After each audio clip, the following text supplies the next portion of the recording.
Hey, what's going on, guys? Welcome back to the GM. It is your guy, BOUNCE. Up next, Ravens win again. Let's talk. The Baltimore Ravens closed out the Dallas Cowboys last night, 31-13. There was a lot of good and complimentary play. There was some stuff that was not so great, but let's get into the great stuff, right? Let's start offensively. Cooper Kupp, not great, but efficient. Okay, he did take a huge step up from last week's performance to this week's performance. 20 of 30, 198 yards, and I believe he had at least one touchdown. Okay, and so that speaks better to what we need in a backup quarterback. Again, he wasn't great, efficient, mostly effective, but he still had 2 interceptions.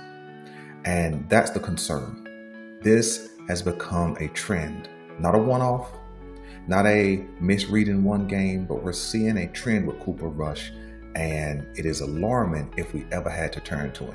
So the hope is that Lamar Jackson stays healthy, 17 of 17, and the only time we see Cooper Rush is if we have everything wrapped up in week 17, week 18, and he's just filling in for that game. So shout out to Cooper Rush for doing better, but this interception trend, it has to be broken. He has to be better with reads, and he has to be better with decision making. All right, let's go to the offensive line. The offensive line, I thought, played well. Again, not elite, but well, allowing no sacks through the 4 quarters. The Baltimore Ravens quarterbacks had some time to pass the ball. They also had some solid gains in the run. I think they were 39 rushes for 143. Now, that's not a good average. That's only like 3.5 yards per carry. But some of those carries were stopped at the line of scrimmage. Some of those were stopped behind the line of scrimmage. But for the most part, they did an okay job, especially, in the context of backups and guys who are competing for rotational snaps. I thought Benson played mostly well. I thought the guards played mostly well. And I didn't really take time to pay close attention to Ben Cleveland and Daniel Falele. But I do know that the offensive line did okay for what it was supposed to do. This was backups, mostly against backups. And I thought they fared well, allowing no sacks. I thought the running backs ran well, especially Rashawn Ali, who continues to show that he can run the ball between the tackles, but he can also have a burst and get outside if he needs to. I thought he showed great vision. Cutting back several plays to pick up first downs. He broke through some tackles last night. And I think that this kid, second-year player, last year's 5th-round pick, I think that he has crept onto this roster. Now, I don't know who gets displaced. I don't know who is out if he's on, because that would mean we have 4 running backs plus a fullback. But I think that he has done enough to show that the Ravens could benefit from having him on this roster, especially in the special teams return game, things of that nature. And then if one of our other top 3 running backs, is out for a little bit, I think he's shown enough that he could fill in nicely. Who else? I thought Charlie Kolar made a couple of good catches. I thought he had some good blocking last night. Nothing, again, super explosive from Kolar, but I thought he, when the ball came his way, he put his hands on it and brought it in. When we look at the wide receiver position, we'll talk about Tez last. I thought LeJohntay Wester didn't have such a great game, but I think most of that was quarterbacking, right? I thought that the guys who were covering Wester were in good position. And I think one of the interceptions was a pass to LeJohntay Wester that gets picked off, if I'm remembering the game flow correctly. I didn't think he showed as well offensively. He didn't have anything big in the return game, but I still think his spot is absolutely solidified on this roster. I don't think there's anything to worry about with Wester. I thought Anthony Miller, a vet who's been hanging around the Baltimore Ravens organization for now his 2nd season, I thought he showed well. He made some big catches, some clutch catches, showed off good hands, good footwork. And if nothing else, he hangs on to the practice squad. I don't really think anybody else is coming after Anthony Miller to put in their 6th or the 7th spot on their roster. So I think that we can slot him on the practice squad once again if he still has eligibility, but I'm not sure if that's his status or not. But I thought he showed well in this game. I thought Dayton Wade had a couple of good catches. I don't know if he's done enough to make this roster. I just don't know. I know Anthony Miller has been better in the preseason, specifically in this game. I like Dayton Wade. I would love for him to be a part of this team, but I do not know if the Ravens can slide Dayton Wade onto the practice squad and hide him for another season. I think somebody will come and pick him off. And so I think it's going to take a game 3 performance to see if he can edge out someone above him. I think if it came down to Anthony Miller or Dayton Wade, I think you have to go with Miller just because of his veteran presence. Let's see. The last wide receiver we're going to talk about is Tez Walker, who absolutely showed off his hands, route running, the ability to get open. And he was really Cooper Rush's go-to guy, right? You could see that from the beginning. Once Cooper Rush knew that he could trust him, that's who he kept going to. And Tez Walker kept showing up.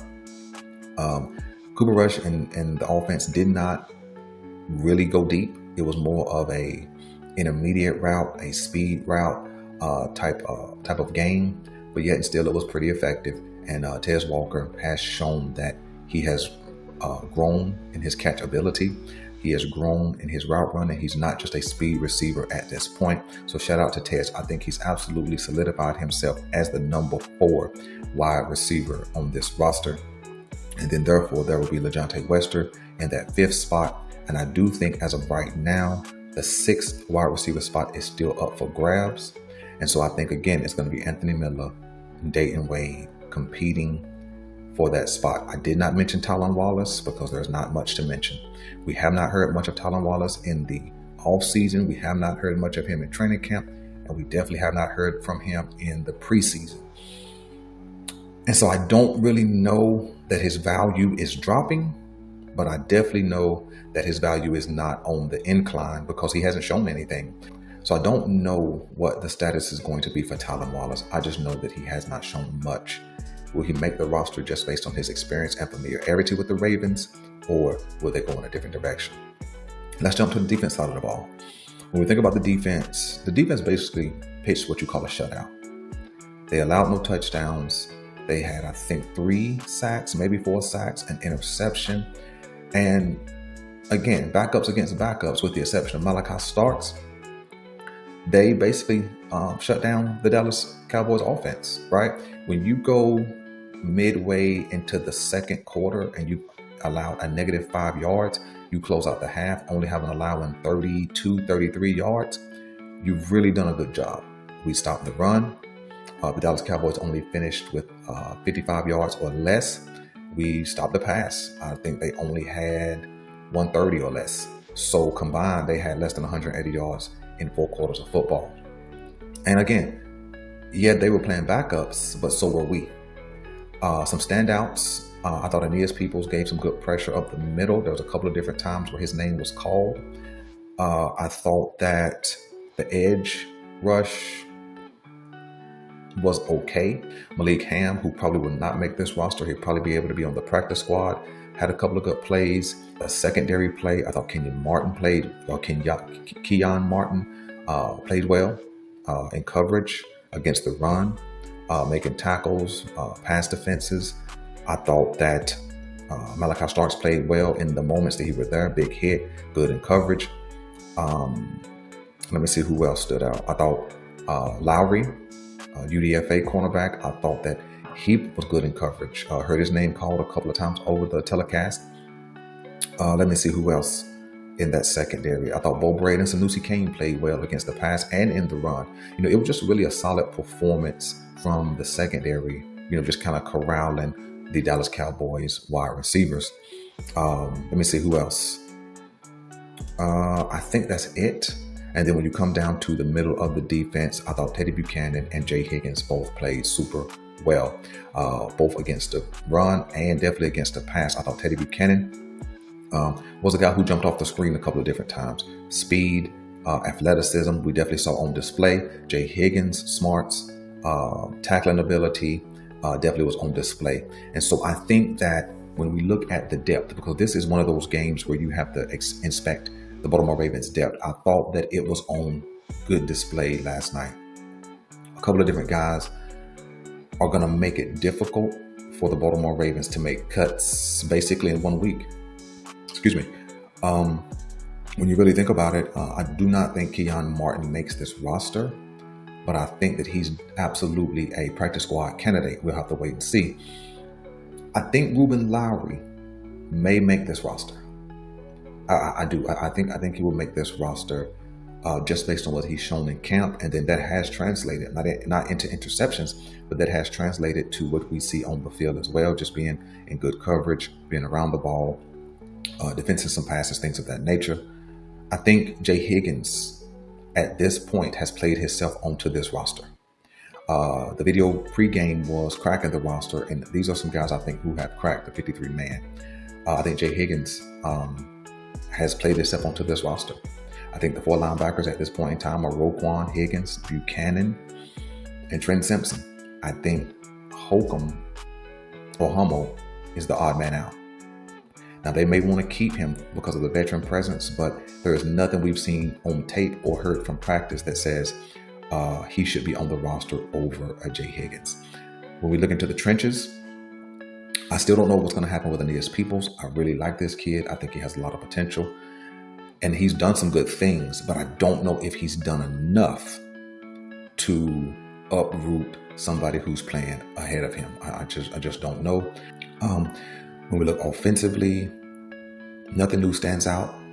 I think the battle, like I mentioned earlier, but for the 6th wide receiver spot really is between Anthony Miller and Dayton Wade. I think Wallace may be out. Maybe they'll try to slide him on the practice squad, but I believe if they cut him, somebody will come get him, pick him up, put him on their team. But I just don't see where Wallace is making this team at this point. And then I think Rashawn Ali has cracked the roster. And so we'll do a kind of a roster review, kind of an update, maybe midweek, talk about what we've seen and what we think. And so you guys let me know who jumped off the screen for you, who you think performed well, whose stock is up, whose stock is down. I'm your guy, Boulanger. This is the GM, and we're out.